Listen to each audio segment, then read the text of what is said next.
Pada zaman dahulu, hiduplah seorang raja yang zolim. Ia bernama Namrud ibnu Kan'an.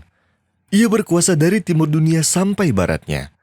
Allah memberinya kekayaan dan kenikmatan yang banyak, hingga tidak terhitung jumlahnya. Namun sebagai gantinya dari rasa syukur, ia malah mengingkari Allah Subhanahu wa Ta'ala dan meyakini bahwa dialah yang paling besar dan kuat dibanding Allah Subhanahu wa Ta'ala sebagai penciptanya. Oleh karena itu, ia menghukum orang-orang di daerah Irak dengan besi dan api.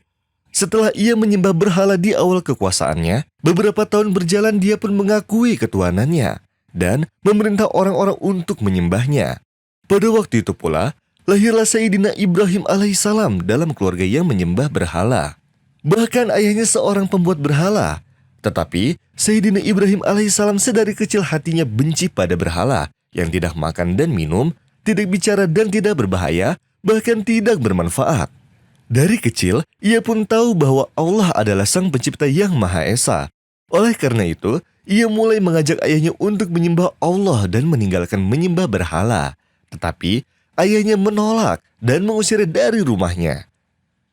Suatu hari, ketika kaumnya berpesta di luar kota, Sayyidina Ibrahim alaihissalam masuk ke tempat menyembah. Ia pun membawa kapak tajam dan menghancurkan semua berhala kecuali yang paling besar. Lalu, kapak tersebut ditaruh di lehernya. Ketika kaum itu kembali dari pestanya, mereka menemukan berhalanya hancur.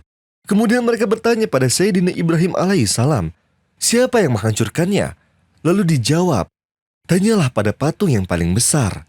Kemudian mereka membawanya ke Raja Namrud yang menebat Sayyidina Ibrahim alaihissalam dalam ketuhanannya. Dan ketika Sayyidina Ibrahim alaihissalam berkata padanya, sesungguhnya Tuhanku yang menghidupkanku dan mematikanku. Raja Namrud pun membalasnya dengan bangga dan berkata, aku juga menghidupkan dan mematikan orang. Untuk membuktikan hal itu, Raja Namrud pun menghadirkan dua laki-laki untuk dihukum mati. Kemudian memerintahkan dengan membunuh salah satunya dan memberi maaf pada yang lainnya. Hal itu supaya mengumpamakan pada Sayyidina Ibrahim alaihissalam bahwa dia berkuasa untuk menghidupkan orang mati. Tetapi Sayyidina Ibrahim alaihissalam tidak memperdulikannya dalam pemahaman yang salah itu. Hanya saja, ia mengalihkan pembicaraan dengan ayat lain dari ayat-ayat Allah Subhanahu wa Ta'ala. Lalu berkata padanya, Alam tara ila alladhi hajja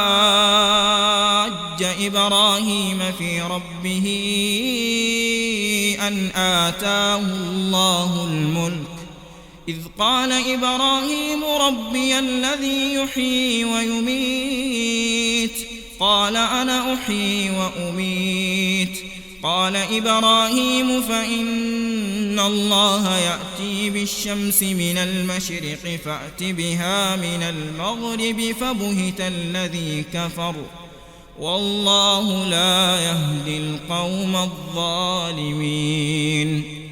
jika kamu mengakui bahwa kamu bisa menghidupkan dan mematikan, apakah kamu bisa merubah jalan bumi, lalu menjadikan matahari dari barat sebagai pengganti dari timur? Dari sini Raja Namrud seakan bisu dan tidak bisa bicara setelah kalah berdebat, dan memerintahkan untuk menyalakan api yang sangat besar, lalu melempar Sayyidina Ibrahim alaihissalam ke dalamnya. Maka dengan kuasa Allah, dijadikanlah api tersebut untuk Sayyidina Ibrahim alaihissalam menjadi dingin dan tidak menyakitinya.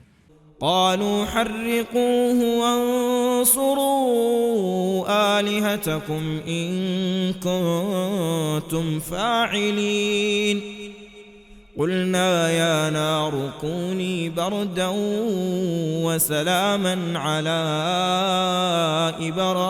إبراهيم وأرادوا به كيدا فجعلناهم الأخسرين. Kemudian Sayyidina Ibrahim alaihissalam mengajak Raja Namrud di kesempatan lain untuk beriman kepada Allah Subhanahu wa Ta'ala. Tetapi ia semakin sombong dan bermaksiat serta mengingkari Allah Subhanahu wa Ta'ala. Maka Allah Subhanahu wa Ta'ala kirimkan pada Raja Namrud seekor nyamuk yang masuk ke dalam hidungnya, kemudian setelah itu pindah ke kepalanya sampai mengganggu dan menyiksanya sangat pedih. Tidak berhenti bergerak di dalam kepalanya, sehingga orang-orang memukul kepalanya dengan sendal supaya rasa sakitnya reda. Maka Allah membalasnya dan menyiksanya bertahun-tahun sampai ia mati terhina. Lalu Nabi Ibrahim alaihissalam melanjutkan dakwahnya pada kaumnya karena Allah Subhanahu wa Ta'ala tidak satu pun beriman bersamanya kecuali seorang perempuan bernama Sarah, sehingga ia menjadi istrinya. Dan kemudian Sayyidina Lut alaihi salam menjadi nabi setelahnya, mengajak untuk menyembah Allah yang Maha Esa. ونجيناه ولوطا إلى الأرض التي باركنا فيها للعالمين